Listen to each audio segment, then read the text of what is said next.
It takes a little more than belief to execute goals like Al Spazzeri or young Mark. You've got to have courage, and you're going to need an abundance of courage. Annie Danaka tells us a beautiful story from Portland, Oregon. You're going to have a lot of people against you, some of the people that you thought were your friends and loved ones. And they're going to try and hold you back. And it's going to be sheer guts, courage that'll keep you going. Al did it, Mark did it, Annie Danaka did it, and so can you. Listen to this. Now, you've got to have courage to act on the idea. In the vernacular, it takes a lot of guts. We were fortunate enough to have Paul Hutsey share his experience with us yesterday. You know, in that same meeting that I met Paul Hutsey in, I was living in LA at the time, and I had come into Toronto to work the conventions for that company. There was another gentleman, and that man changed right in the meeting.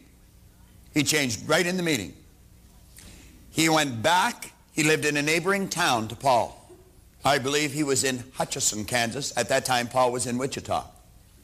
And I remember Paul telling me one day, he said, you know, he changed so much, he appeared to be phony. He said, I almost told him. But he said he never changed back. Well, I was out working in Paul's company. I was working up and down the west coast of the United States. I was in Portland, Oregon. And there was a young lady in the seminar there, and I'm going to tell you, she had her act put together. You could say she had her head screwed on right. Physically, she was quite an attractive lady. She did some of the work that you do, Scott. She worked on stage. She did commercials. She raced cars. I'm talking about those great big long things with little wheels on one end and big ones on the other that go about 5,000 miles an hour for a second or two. You know? And she won the races. She was a salesperson in Paul's company, and she did very, very well. Her name was Annie Danaka. The following Christmas, Annie sent me a calendar. And on each month was a beautiful philosophical quotation. It contained beautiful truths about life. Rather than write to her, I gave her a call and thanked her for it. One thing led to another, and we got around to the point of talking about something John was talking to young Mark about. He was saying some of your peers are going to attempt to knock you off course. Well, I would go so far to say, Mark, that many of your peers are going to attempt to knock you off course. As you go to execute this big idea, understand not only do you have to adapt to the new idea, but the people around you are going to have to adapt to your new idea if they're going to accept you in their life. And it's highly unlikely that they are going to adapt. You see, the people you've been associating with up to now, they've been earning $18,000 a year, Al. And I would imagine some of those people probably have quit talking to you. Yeah, Marge's sitting there, his wife, saying, yeah, that's right. Yeah, they've quit talking to us. I experienced this. When my income took off, some people I thought were my friends quit talking to me. Of course, you're earning this money. What are you going to do with it? Well, I like spending it. My wife gets a bigger kick out of it than I do, but you buy a nice new car. They say, oh, you're a big shot now. And, of course, you probably want to live in a nice new home. What was the matter with the old one? Not good enough for you? You've got to be prepared for this, and you've got to develop mental strength, because I'm going to tell you at first it hurts. It bothers you. They try and pull you back to where they are. Annie was telling me about a time she went down on a call for a play, and she went with a couple of her, what she thought were her girlfriends. She got the leading role in the play, and the friends didn't even get in the supporting cast. I have never been in a play, but my daughter has, and one that Scott was musical director of, and I watched them rehearse. I went over and I got to know the cast. And They work hard. They work long hours. This is before it ever goes on stage. I mean, they start early in the morning, they go to late at night. They may do this for weeks on end. Then just to find you got to rewrite this section, you got to learn it all over again. New energy has to be put into it. It's tough, grueling work. There's no audience there to give you applause. There's nobody there but the director, the producer, to critique what you're doing and say, that's not good enough, do it again, you know, do it different, do it better. It can be a little disheartening. Opening night is a big night, big night. Now, I know that intellectually. I don't really know it emotionally because I've never been in a play. But I watched them, and they were excited. And, of course, afterwards, there's a party for the cast. Because Colleen happened to be in this one, I was invited to the party, and I was standing watching them, and they were so enthused. They were excited. I mean, big deal. Well, opening night of Anne's play, her girlfriends didn't come out to support her. And that's usually a time, I know that one that I'm referring to with Scott, that Colleen was in. There were members of the cast where their families flew in from the United States. Yours did, as a matter of fact, Scott. I met his mother and his sister. In fact, I had breakfast with them after. They had flown in from Colorado. Another chap had his family flow in from Alberta. They come out to support them on opening night. Well, these girls never even come out to support Anne, and it bothered her. It really bothered her. And she was talking to an old friend of her dad who has since passed away. His name was Hap. Hap wrote her this letter. She told me about it. She says, I'll send you a copy of it. I've given it to a few people. On occasion, she says, you can have permission to use it in the seminar. It is a classic. It is a classic. Now, as I read this, I want you to keep this in mind. As you take that new idea and you make up your mind you're going to go right to the goal, you're not going to be part of the 80%, you're going to be the 20%. And you want to remember this, Mark, don't let those kids pull you down. They're on the wrong track. And you make up your mind you're going to execute this regardless of what anybody says. Hap said, Dear Anne, once upon a time there was a fellow by the name of Al Cap who wrote a comic strip called Lil Abner. Many years ago he had some characters in the strip who lived in a town near Dogpatch. They were the town bums, the ne'er-do-wells, the failures whose whole aim in life was to pass judgment on others. Their criticism and ridicule became so vehement that in time the rest of the people in town became acutely conscious of it. The boys down at the stable, as they were called, because that's where they spent most of their time, soon set the social standards for the whole town. Nobody could do anything without their sanction. Because they lived within the structure of their crummy little world, they would laugh and point their finger at anyone and everyone who tried to be better than he was. As a result, the people feared the ridicule of the boys down at the stable so much so that they stopped trying. Soon everybody became bums, and the whole town died. He said, in every social structure, Anne, whether it's family, town, country, or state, there are the boys down at the stable. They're the jealous ones. They're too scared to try something different, and they show their ignorance by laughing at those who do. Learn to recognize the man for what they are, and don't let them hurt you. It takes a certain amount of toughness in here to succeed. One has to rise above those who would tear you down so that they can laugh and say, I told you so. There's too many of us who love you and want you to make it, and I could put myself right at the top of the list. You aren't going to fall flat on your face as they would have you. You're going to do a superb job. Remember, this show is only one small step in the direction of greater things you will do, many of which are beyond your wildest dreams. One of the things I like about you best is that you always give it hell for try. The show will be a success because of you and others like you who try. There are only winners in the cast. The losers are gathered down at the stable, laughing and hoping for our failure. If we could dig down deep inside of them, I'm sure we'd find that they would like to win also, but they're too scared to try. And they attempt to cover up their own failures as human beings by laughing at others. In a sense, I'm sorry for them. Their guilt must make them very unhappy people. Much love and give them hell, Hap. What a letter. I wished I had known him. Now, I can relate to this very, very well because I spent half my life as one of the boys down at the stable. Then I was fortunate, like that elderly couple. I had somebody knock on my door and show me how to turn in a bigger bulb, illuminate my life to a greater degree. And I experienced people like this. You see, what I did was I relate back, how did I react to these people? I reacted the same way. And I had to recognize, yeah, I was jealous. I was jealous. I was cynical. And I would point my finger and laugh at anybody who tried to be better. You'd never find me in one of these at that time.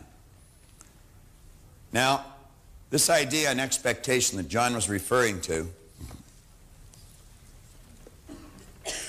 I have come to the conclusion that as you study the laws of your being, that giving and receiving is one of the laws. It's the action-reaction where John was using a little dynaswing. And I found out as you give, you learn how to receive. And the more you give, the more you receive. And that's just the way it works. And as you get that law firmly planted in your mind, and you really understand the significance behind this power, then it becomes simple and, in fact, natural to expect good things. Because you know how it works. You expect your car to run when you turn the key. And if it doesn't, you know there's a little problem.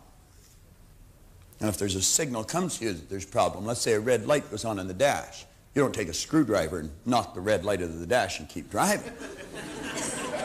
That's a signal telling you there's something wrong. You correct what's wrong. If we see a signal on our results, there's got to be a correction made in here. Let's go inside, get under the hood.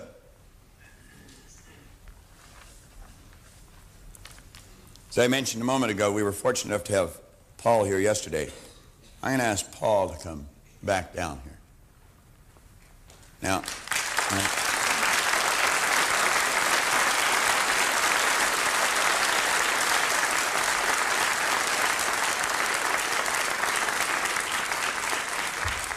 well, maybe we could just stand over here, all right? Now, I asked Paul to come down for a reason. John and I come up with an idea some time ago, and we've been working on this idea for a long time. Last night, having dinner with Paul, Paul talked about changing the number 2 to a candle, because it represented light, and light comes from inside. And I got thinking about this, and I was thinking of a quote that I guess you could say both John and I fell in love with quite a long time ago. And the quote kept playing on our mind and playing on our mind, and so we decided to develop an idea around it. And it is it's actually not a quote, it's an epitaph that Theodore Roosevelt wrote many, many years ago for his son, who had passed away or died in battle 6 months before his own death. And Roosevelt said, "Only those are fit to live who do not fear to die, and none are fit to die who have shrunk from the joy of life. Both life and death are parts of the same great adventure." He said, "All of us who provide service and stand ready for sacrifice are the torchbearers. We run with the torches until we fall, content if we can pass them to the hands of the other runners." Let me review part of it. He says, all of us who provide service. I think Paul provides a lot of service. I don't think he does. I know he does. And if you go throughout Texas, Missouri, Louisiana, Kansas, you're going to say, hundreds of people, they'll say, yeah, he sure does provide a lot of service. And then he says, and stand ready for sacrifice. Well, you know, he's already told us he's got 60 salespeople down there. He's got 8 managers. He's got 5 kids. He's got 19 grandkids. He's got a wife that's just a beautiful lady. And, yeah. I don't think he has to look for something to do on a weekend. When I asked Paul if he'd come up and share his experience with you and with all the people that are watching this, sitting in their home or at work, he didn't even say, let me think about it. He just said, sure, I'd be glad to, you know. Now, you know, most of us look at sacrifice as losing something. The true meaning of sacrifice is giving up something of a lower nature to receive something of a higher nature. I don't know what Paul would have done this weekend, but I do know last night he said, boy, that was just a great day. He said, what a great audience. He said, I had a wonderful time. So he gave up something of a lower nature, he received something of a higher nature. Now, John and I had an idea some time ago, and we had someone design and make a little pin out of gold. Now, it's a little gold pin. It has a wreath. It has a hand holding a torch. It's a torchbearer's pin. And we had decided we would make a lot of people torchbearers, show them that there is compensation in service and sacrifice. And we only had 2 of these pins made, one for John and one for myself. But we thought the first guy that we should make a torchbearer is Paul Hutsey. You know? Right here.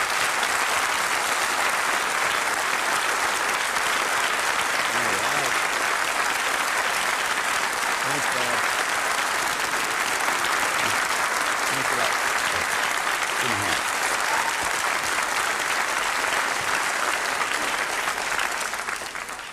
And this is the only one we got left. So. Isn't that nice?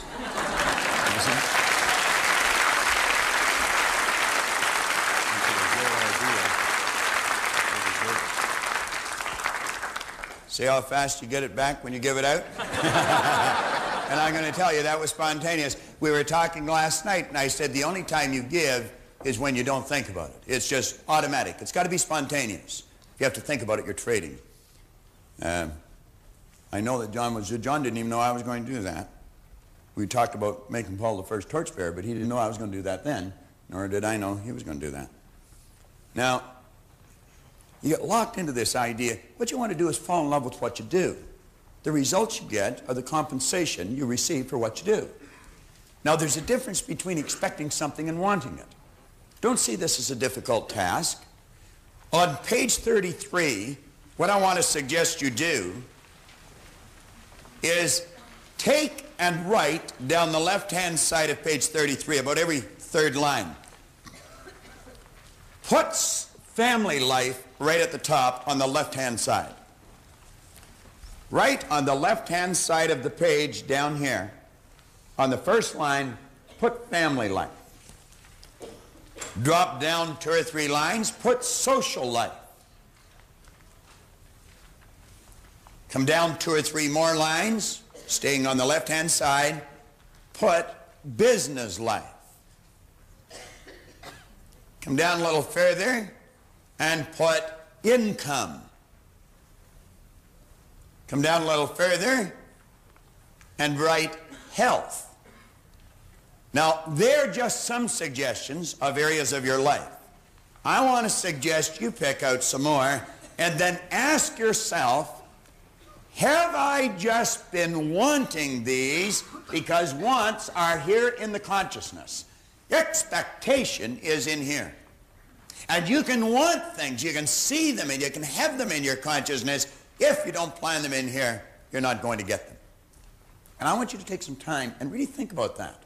And don't just pass this lesson over and go on and do whatever you're going to do. This is the lesson. It's important that you get them. This is how you get yourself involved, you develop the understanding, it motivates the action, which changes the results. And that's what we said, it's the understanding and application. On page 34, quote at the top of the page, I believe John did that much better than I could do it here with young Mark over here. So desire is the effort of the unexpressed possibility within, seeking expression without, through your action. It's the idea that's cooking in every cell of our being. It's the act that's bubbling under. There's something inside wanting us to go out and do. It's the idea wanting to be expressed. And don't be disheartened if it doesn't happen when you think it's supposed to happen. John mentioned yesterday there's a season for sowing and there's a season for reaping, but you never do both in the same season. When you plant the seed, understand that the idea is a non-physical seed, but it's every bit the same as a physical seed that you plant in the ground. Recently we were having some work done around our house. there was a strip that we had filled in. It was a bit of a ditch. We had it filled in, and we were going to have it sodded. And the gentleman that was working on it, he said, you know, he said, this is an excellent time of year to seed. He said it would come through in a week. I said, really? He said, it'd be a lot less work and an awful lot less expensive. I said, go ahead and seed it. And in a week, bang, that grass was out there. It took a week for that seed. That's called the gestation or an incubation period, and that's governed by one of the natural laws of the universe called the law of gender. All seeds have a gestation or an incubation period. I believe the seed for a baby is about 280 days. I have never seen a man coming home after a young lady's gone to the doctor, and she come home and she says, darling, blessed event's going to take place. 90 days later he comes home and he says, well, where is it? Oh, it isn't going to work. No. It's like James Allen said, we wait as one who understands. When spirit rises and commands, God is ready to obey. There's a gestation period. You plant a seed for a carrot. I understand it takes 70 days. We have gained a conscious understanding of what the gestation period is for almost all physical seeds. But remember yesterday we were talking about the water and the steam and the ether, and we were talking about the only difference between the physical and the non-physical is in density or amplitude of vibration. It's exactly the same. Well, keep in mind that an idea is exactly the same as the physical seed. It's exactly the same, only appears different to one of these things we call our sensory factor. But it's exactly the same, and it's governed by exactly the same law. The non-physical world and the physical world is all governed by the same law because it's the same world. It's the opposite side of the same thing.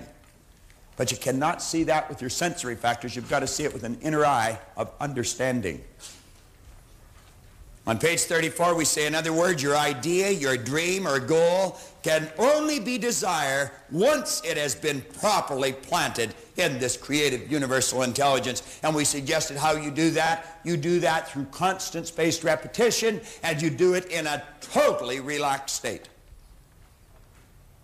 I don't think you write very good music, Scott, when you're uptight and things are bothering you and you got real pressing problems. You see, tension tires, relaxation rests and renews. Relaxation opens the chakras and lets the power flow freely through you. And that's really what you are as a channel. Use your relaxation, your visualization tape. You say, however, once your desire has been firmly established, it is the expectant attitude that ensures your goal or dream is not uprooted or replaced by any opposing idea.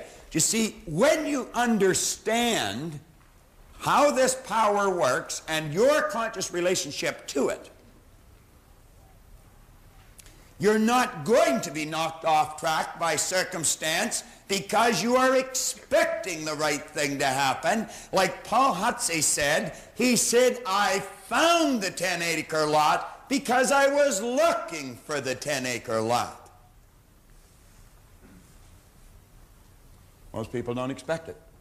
They just think because they've changed vocations, they've changed towns, they've changed spouses, they've changed clothes, they've changed cars, that everything's going to happen.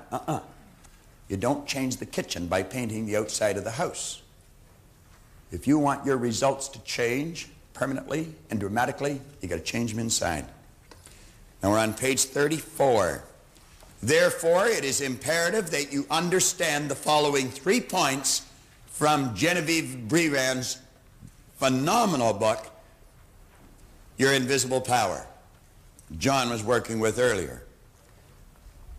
For they will help you to develop the understanding you need to form the expectant attitude. Now, let's take a look at these 3 points. All space is filled with a creative power. It's not just inside, it's like we said earlier, it's everywhere. This creative power is amenable to suggestion. You create the idea, and as you get emotionally involved in it, you've placed it in the universe, and the entire universe comes to your beck and call. Such a phenomenal idea for us to grasp. We say the creative power only works by deductive methods. John covered that early yesterday. What do we mean by that? deductive methods. It only has the ability to accept the idea and move it into all its necessary parts for the manifestation of the idea. It has no ability to add one fact, one idea, one thought. It cannot add anything to it. It's like a mold. What you pour in, that's what you get back. This creative power only works by deductive methods. You build the picture, I'm telling you, just think about it. You can build a picture in your mind, you turn it over, and that's the way your life starts to go.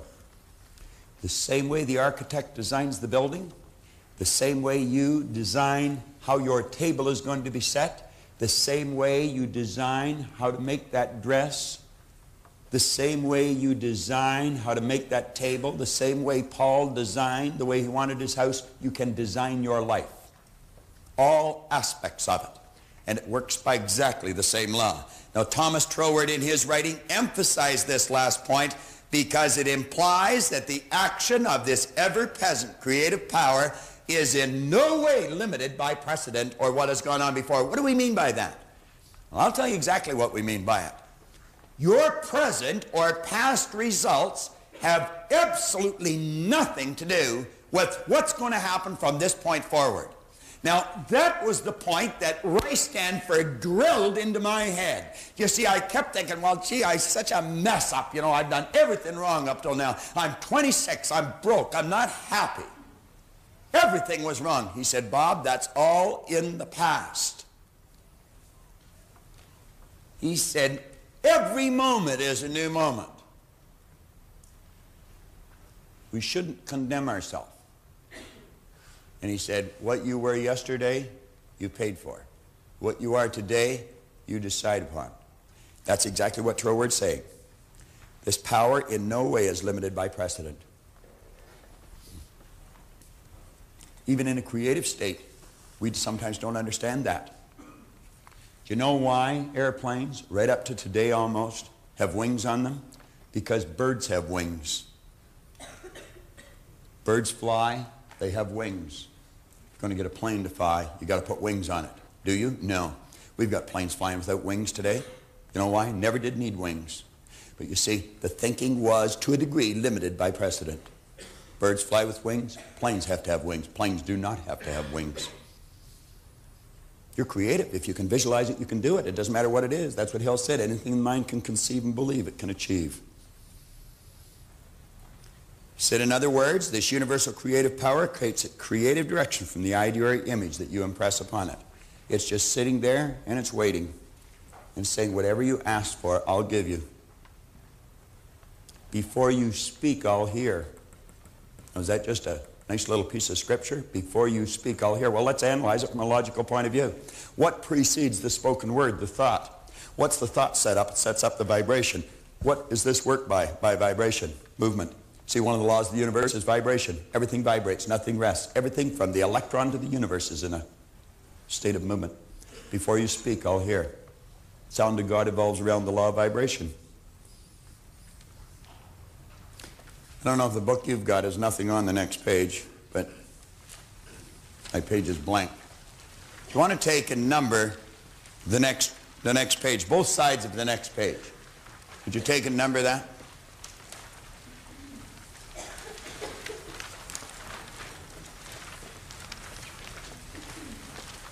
Now, how many of you, or did you, write 35 and 36 on the next two pages?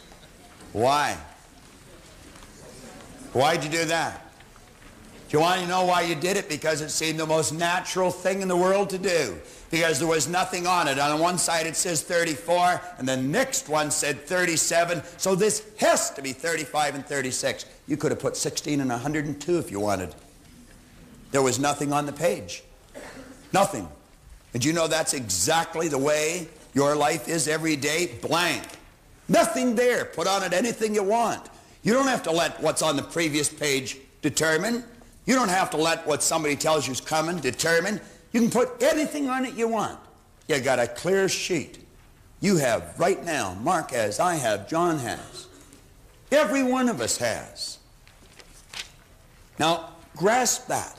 We can start over right now, build the image. You see, L did that. He said, I'm not going to work for $18,000 anymore. I am not going to be average anymore. I understand. When he went through the seminar, he started to grasp this. He said, I understand there's something special about me. He said, I'm going to treat me the way God meant me to treat me. Did his wife benefit? I guess she did. Did his daughter benefit? I guess she did. Did his manager benefit? I guess he did. And you want to know who else benefited? A whole pile of people that he helped move into the home of their dream. Did he provide service? Yeah, he did. Did he sacrifice? Sure. He was out lots of evenings when he could have been home. Think about it. Think about it. Up at the top of page 37, we say, once you fully understand this great truth, the character with which this sensitive reproductive power is invested will become the most important consideration for you. Your thoughts, you will start to guard them. You'll start to monitor them. You're going to start to really pay close attention to what's going on.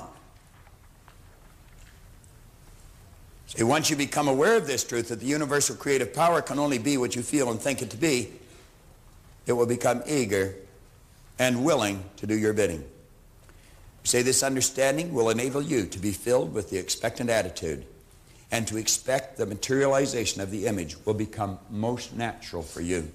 Do you know that if you put this particular tape on and play it every day for at least a month, there's so much depth to this idea. Every time you read it, you're going to see it clearer. It'll be as if you're standing at the base of a tall building facing east. And somebody said, what's the view like facing east? And you'll describe it. But then you go in and you raise your consciousness, you move up to the 3rd floor and you go to the east wall and you look through the window. The view is different. You're still facing east, but it's different. And then you go and you raise your consciousness and you go up to the 10th floor and you go to the east wall and you look, but it's different. It's much more beautiful. And ultimately, if you'll keep listening to this and watching it and thinking it and relating it to your own life, you're going to work your way to the roof. And you'll see as far as your eyes can take you. It's like Paul told me one time. He said, go as far as you can see. When you get there, you'll see how to go further. Troward said, if you think your thought's powerful, it's powerful. Let's stroke from our vocabulary those 3 words, it's just me. It's just me. It's just me. Should never be just. Something absolutely phenomenal. When you're talking about you, you could speak in superlatives all day long and you're going to fall short of describing the dynamics of you. Talk about something special. You're sure special, believe me. I know I'm special. I think I'm a nice person. And you know something? It's because I know that and think that I attract nice people into my life. I've got some phenomenal friends. Later today, you're going to see everybody that works for our company, and I'm going to tell you, I was saying to Paul last night, I'm so proud to be working with these people. We have some of the nicest people that you'll ever want to meet working in this company. Just absolutely phenomenal. We were talking about Shirley Laverdier, our national sales manager. And I was saying last night at dinner, I said, you know something? I have never heard that woman complain. I've never heard her say anything negative. Physically, she's not very big, but I'm going to tell you, she's got a rod of steel right down her back. She's the toughest little lady I've ever met in my life, and smart. I was saying to Paul, we were with Gina and Randy, and I said, you know something? I said, they work at this company as if it's theirs. On the way home, I thought, maybe they got a picture in their mind. But anyway. But you don't attract people like this if you're not a nice person. You see, I grew up with the idea, don't say things about yourself like that. It's conceit. It is not. It's awareness.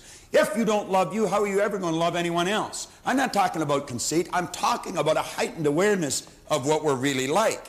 Now, expressed another way, as a person thinketh in their heart, so are they. John worked on that yesterday just about as well as I've ever heard it worked on. It's in your heart. That's inside. That's what Paul was talking about.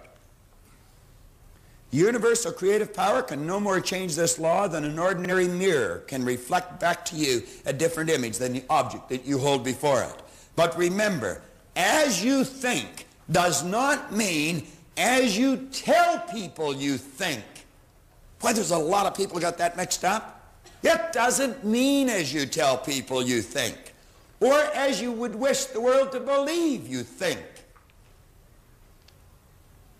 It means your innermost thoughts. What's going on inside? What do you think of you? The more you study you, you're going to find your belief system is based upon your evaluation of something. The more you evaluate you, the more you're going to believe in you. It means your innermost thoughts. That's a place where no one but you knows the truth. Your sanctum sanctorum. That's where you go to the closet and you close the door. Inside. That is what you expect, and that is what you will attract, and that is what you will ultimately get. All things are possible in spirit because it's an original state. Spirit is a sensitive, unseen, creative substance whose sole purpose is expansion and fuller expression. But spirit or creative substance can only reproduce, expand, or express itself in a greater way in accordance with the limitations placed upon the instrument through which it expresses itself. It's like the light bulb. What did John say to you a few minutes ago? Some of you recorded it mentally, and some of you might not have.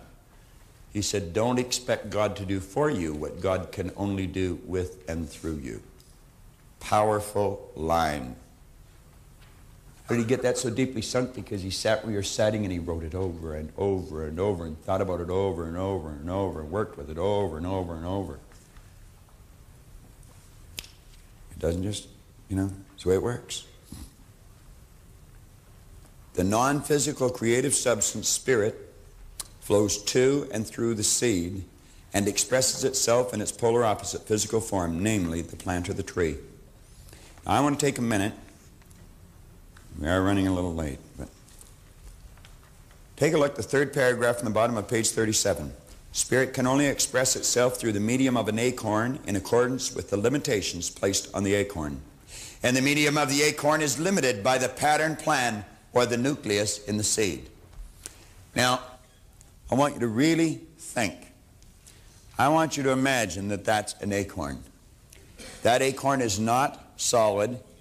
It is moving. It is actually moving. That acorn is a mass of energy in a high speed of vibration. And at the present time, that acorn would be disintegrating because it can only do one of two things, create or disintegrate. It's disintegrating because it's not in an environment that's conducive to its unfoldment. Why do you think I suggested to Brian to get in with the big hitters? Dr. Livingston proved that from Harvard way back in the 60s. He took a person that wasn't doing well and he placed that person with people that were doing very well, and that person's productivity went up. Get into the right environment. That acorn, if we took the acorn and we planted it, let's say that's the acorn, and we plant the acorn below the earth's surface, instantly and automatically that acorn would start to attract particles of energy to it. If I took 2 drops of water and I moved them together, what would happen? They'd become one. If I took a drop of peanut oil and a drop of water and moved it together, what would happen? They'd repel. Why? Because they're not on the same frequency. They're both massive energy, but not in harmonious vibration. There's all kinds of particles of energy in the earth that are not in harmony with the vibratory rate of the acorn, but they won't be attracted because they're not on the same frequency. Now, that acorn has a pattern plan or a nucleus in it. You'll hear many people say the oak sleeps in the acorn. That's not true. You'll never find an oak tree in an acorn. You can dissect it with the most powerful microscope you'll ever get your hands on. You'll never find an oak tree in it. Do you know why? There isn't one there. The oak tree's in the universe. Where does everything come from? Everything just is. Everything is an expression of the same thing. Everything, all supply comes from one infinite source, a non-physical source. Same as your money, your health, and everything else. This acorn has no ability to alter its state of vibration, so it keeps attracting little particles of energy, just like a magnet. And as they join with the acorn, it's like the drop of water. Keep adding drops to it, and pretty soon you're going to have a big puddle. This thing has to what? Expand. We call that growth. And a shoot comes out of the bottom, and another little shoot comes out of the bottom. Pretty soon a shoot comes out of the top, and it bursts through the earth into the atmosphere. And from the atmosphere, particles of energy, unseen to the physical senses, but not unseen to this power, and it's attracted, and that thing starts to grow, and pretty soon it has roots, and it has a trunk, and bark, and branches, and twigs, and leaves, and it has the whole thing. Do you know why? It cannot change its state of vibration. It's locked in. That's why an acorn can only grow into an oak tree. Carrot seed can only grow into a carrot. Want to know what makes us unique? We can grow into anything we choose because we build the idea, it becomes the nucleus, it controls our vibration, and that dictates what we attract to us. You know what our problem is? We're growing into an oak tree one day, a carrot the next, a maple tree the following day. And you know why we do that? Because we don't see what we think with our limited awareness is coming to us on time. We want the leaves before we even get the roots. Won't work. Never has, never will. Get locked into your idea and stay in that vibration regardless of what's happening. I've often said you'd have to put a great big bullet right through here to get me to stop doing what I'm doing. I don't want to do anything else. I made up my mind a long time ago. This is what I was going to do, and I was going to work at getting better at it every day.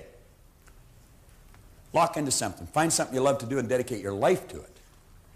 I see people come into this business, and because they haven't made it in 3 weeks, they say, oh, hell, it won't work. You know? What do you mean won't work? Anything will work. They do it like they play a yo-yo. It's up and down, I'll throw the yo-yo away. You know? Never master it. Do you know the average person reads at a grade 7 level? We learn to read by the time we're in grade 7 and never improve upon the skill. Very few people ever master anything.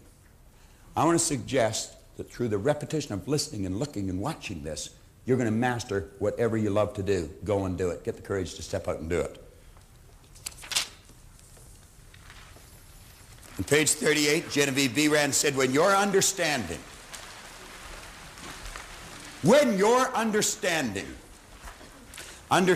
comes from knowledge, it's the polar opposite of ignorance. When your understanding, and remember knowledge, the only way you can get it at is through study. Unfortunately, study seems to be something like taxes. People only do it if they have to. Well, what we want to do is fall in love with the idea of studying. When your understanding grasps the power to visualize your heart's desire. The heart is the spiritual core of your being. And you know something? Spirit's always for expression and fuller expansion. Spirit's always for growth, never for disintegration. When you see things get bad and they say it must be God's will, that's an expression of ignorance. God's will is always for expansion and fuller expression. Greater ways, greater things. That is God's will for you, for me, for everyone else. Never for hard times. Abundance is our birthright. We've been conned, folks. She said, when your understanding grasps the power to visualize your heart's desire and then hold it with your will. Don't let some peon suggestion knock the idea out of your mind that you can't do it because you never have up till now. Hold the idea with your will. Concentrate. Do like Napoleon. He said, I see only the objective. The obstacle must give way. Do like he did, but don't be like he was. He wasn't a nice person. She said, when you do that, it will attract to you all things requisite to the fulfillment of that picture, and it'll attract it by the harmonious vibration, the law of attraction. You know what you have to do? If nothing's created or destroyed, you've got to get on the same frequency as the good that you desire is on. There's music in this room right now. You don't hear it, but it's here. If I brought in a little transistorized radio and turned it on, you'd hear the music. Did I invite the music in, or did I tune into something that was already here? And all I have to do is change the dial and I get different music, and change it again and I get different music. And what am I doing? I'm tuning in on different frequencies. And as you get the image and get involved, you alter the frequency you're on. Therefore, you attract whatever's on that frequency. You want poverty? Tune into it. Be delivered right on schedule. Me, I've never liked poverty. Never. even when I lived in it.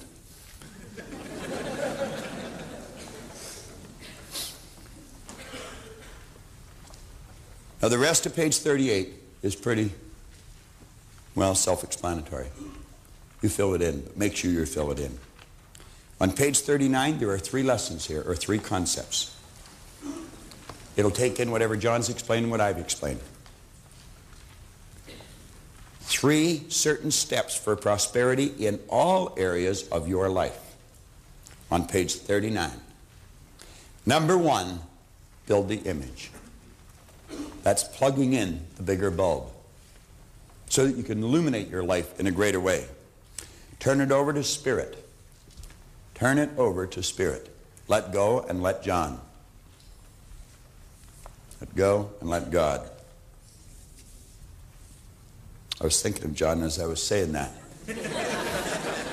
But for good reason. So we didn't edit it. It's for your benefit too. Do you know, when John and Pat Swanton talked to me about that house on Seven Bards Walkway that I made reference to yesterday, that Vera bought and Brian and Leslie now live in, they came to me after they put a deposit on that, and they were worried because they didn't have the money. They couldn't even see where it was coming from.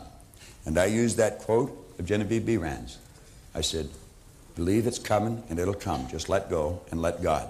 And it was a very, very funny feeling the day they moved into that house, because I was there and they moved into the day, 18th of December. The only thing that was in that house that was movable was the stove and the fridge. And on the refrigerator were a pair of praying hands, magnetic ones, that said, let go and let God. God's everywhere. He's everything. We'll work through you. We'll give you whatever you want. But you've got to ask for it. And you ask in the form of feelings. Number 3, expect. Well, if you take this lesson and you study it, you listen to the cassette tapes, and you watch these audio tapes or visuals, and you watch them over and over and over again, the expectation is going to become natural. We've already covered that. Expect it with your heart and soul that Spirit will reward you openly for your faith. It will reward you openly for your faith. Everything that you need to receive the good that you desire is already here. Pat and John found that out. They believed, they got in harmony with the good that they desired, and it came to them. Just like with the acorn. The oak trees and the universe. The pattern plan is in the acorn. When you build the image of what you want, that's the pattern plan in your life. It puts you into the necessary vibration to attract what you have to attract. Nothing is created or destroyed in this universe. It's all here. Everything you're seeking is seeking you. Hold on to that picture. You'll attract what you have to. Pat and John did. Well, I really remember the night of December 20th when we moved into the house. As a matter of fact, it was snowing. And of course, the first place I had for was the kitchen. I walked in, looked at the fridge, and there were praying hands. And on the bottom of the praying hands, it said, let go and let God. And remember I said to you, where did they come from? The hands. Like it was a little magnet and it just stuck on the side of the fridge. And you looked at me and said, I don't know. But that's how it all happens. I mean, you have to let go and let God. And that's what we did. It was an incredible evening. I remember that we must have been doing something upstairs, and somebody came to the door. John, remember you and I went running downstairs, and there was nobody at the door, but there was a package inside the door to the right hand, and it was a lovely blue box, and it said Burke's at the top. I said, John, we've got a gift. And took the thing upstairs and opened it, and it was an hourglass in there, and it was a gift from Bob, because he knew we were moving into the house. Well, he had faith that we were moving into the house. He didn't know exactly that we would. And gosh, it was a really special time. I mean, we had a mess like you can't believe, but it really didn't matter. We were in the house, we had all our stuff in there, and it was just a phenomenal time. December 20th was a great day for me. And as you were saying, Pat, about the letting go and letting God, from the first time that we met Bob at the Prince, and we went through the exercise of deciding on what we wanted, making a decision, making a commitment on what we wanted to achieve, namely the house. There was a lot of things that, from my personality, and anybody that knows me would know that I tend to force issues, and I was working in commission sales, which is probably a great asset when you need a lot of money in a short period of time. And for the first week, I was really forcing, attempting to make sales, work harder, work longer. And fortunately, we were attending a seminar, one of Bob's seminars, during this time. And I had an opportunity to ask him during the seminar, what do I do?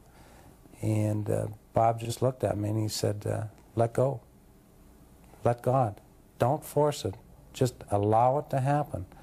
And from that point on, I just went ahead, did my work, and allowed myself to receive the good that we wanted to desire. And it was the most important part of that exercise was to learn what to do when you want to achieve something, whether it's a sale, whether it's a house, whatever it is. There's a number of years have passed since we purchased that house, and every day of every week, some little thing that we learned during that 7 weeks in late 1982, has come back to help us in our day-to-day life.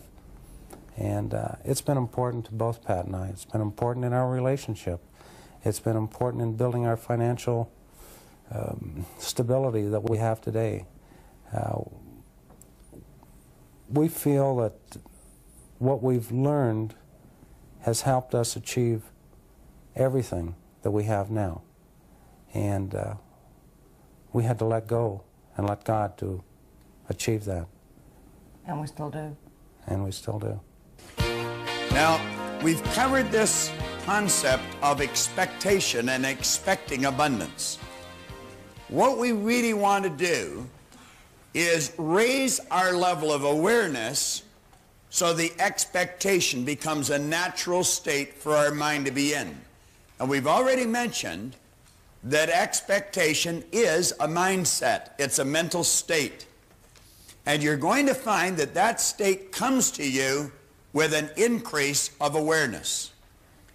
Now, in talking about the law of vibration, we're starting off here saying the law of vibration explains the difference between mind and matter, between the physical state and the non-physical state of everything in the universe, which includes you. So we're talking about the non-physical, and here we're talking about the physical. Now, this non-physical part of our personality is where the mental magic starts to take place. We call these our creative tools. They're mentioned in an earlier lesson under the heading of intellectual factors. And it's the intellectual factors that we want to develop. And in developing them, what we do is raise our level of consciousness. Now you come back here, we say under the law of vibration, we find that everything vibrates, nothing rests. Everything is in a constant state of motion. There is no such thing as inertia. From the mental to the grossest form of matter, all is in vibration. This lectern is made of, I suppose we would call it lucite. However, it appears to be solid, but it's really not. If you look under a microscope, you'll see particles of energy moving. And of course, that would be the same with every physical form that you might look at under a microscope. Now, we say graduating between the lowest and the highest form of vibration, there are literally millions of cells or levels of vibration. Rates of vibration are known as frequency. The higher the frequency, the more potent it becomes. Thought being one of the highest forms of vibration and very potent in nature should certainly be understood. Now, I have mentioned in many, many seminars that thought waves are cosmic waves that penetrate all time and all space. It's not an accident if you happen to be wandering down the Champs-Élysées in Paris or maybe Oxford Street in London, England, and a loved one may be sitting in Colorado Springs, and they're really concentrating. Something has happened at home, and they really want you to phone home. All of a sudden, you get a feeling you should phone home. Now, what did we say feeling was? Vibration. Their thought waves are in resonance or in harmonious vibration on the same frequency as certain cells in your brain. And as that thought wave of theirs strikes your brain cells, it sets up a vibration in you. You call that a feeling. You've got a feeling you should phone home. And you phone and they'll say, oh, thank goodness you phoned. We've been wanting to talk to you. Do you think that's an accident? Again, it's the same thing when you pick up the phone to phone someone. You haven't touched the dial. The phone hasn't rang, and yet the other person's on the other end. We put that off as coincidence, and we laugh about it. It's an absolute law. You were in tune with the other person.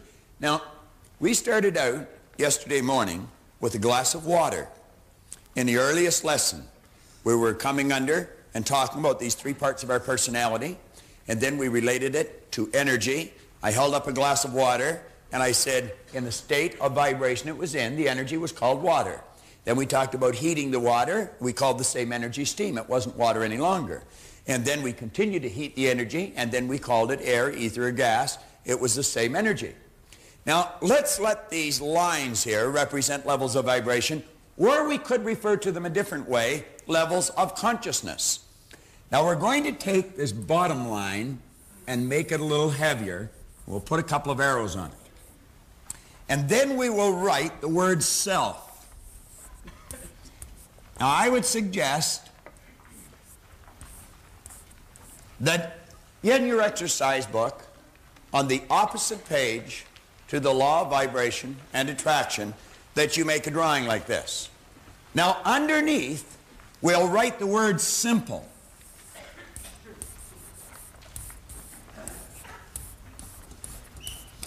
Now, everything below this line is going to be referred to as a simple conscious state.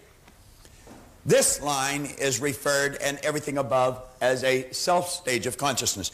Now, what we're dealing with are levels of vibration and consciousness. An animal is in a simple state of consciousness. We could have a little dog here on the set, and the dog would know it's on the set, but it doesn't know it knows it. A dog operates, as you and I do, with sensory factors, and they are to help the person communicate with their outside world, but they're not operating with any intellectual factors. They operate with instinct, which is perfect. So the dog knows and yet knows not. It's able, through its sensory factors, to look at its outside world, but not able to look at its inner world. You and I have the creative ability of looking at our inner world, and we're in what we call a self-conscious state. We are aware of our objective as well as our subjective world. Now, there are many varying degrees of consciousness until you reach the higher state, which is called divine or cosmic. Use whatever word you choose. It's divine or cosmic consciousness. All religions that have maintained their balance over any period of time are founded on the premise that we will one day be one with our Maker. We will reach this higher or divine conscious state. We will be aware of our oneness with this power. Now, you're going to find individuals who have a very low level of consciousness. They're way down here. Therefore, they have a very low level of what we call awareness. Now, the awareness dictates how that person lives. Whenever I mention this, I think of the first time I had an occasion to go down to the Loop or downtown Chicago. I was living in Glenview, and I went down the Edens Expressway, and as I was going along Michigan Avenue, I saw people laying right in the gutter. They were absolutely filthy. Now, these people were virtually living in an animalistic state, almost. And you would say, well, they're stupid. No, they're not stupid. Some of these people have degrees. Some may have a doctorate's degree or an MBA. What they have is a low level of consciousness. They could have a highly developed intellect, know a lot here, but still in a low vibration. They're not living there because they want to. They're living there because they do not know. They are not aware of how to change it. You will find then individuals, some are up in years, some are fairly young, that have a very high level of consciousness. They're not away down here with their consciousness. They have a very high level of consciousness, and they have a very, very high level of awareness. Now, these people have a phenomenal vibration. Their energy, you feel so good around them. There's something about them that you're attracted to. You're not quite sure what it is. You see, you couldn't articulate on it because it's vibration. You very rarely see these people upset. You very rarely see them excited or depressed. They have learned how to maintain a magnificent balance. Everything they do, they seem to do very, very well. They're very creative. They know how to get results. They know how to stay on track and not let the suggestions that are coming from their outside world knock them off track. Now, you and I live somewhere between here and here.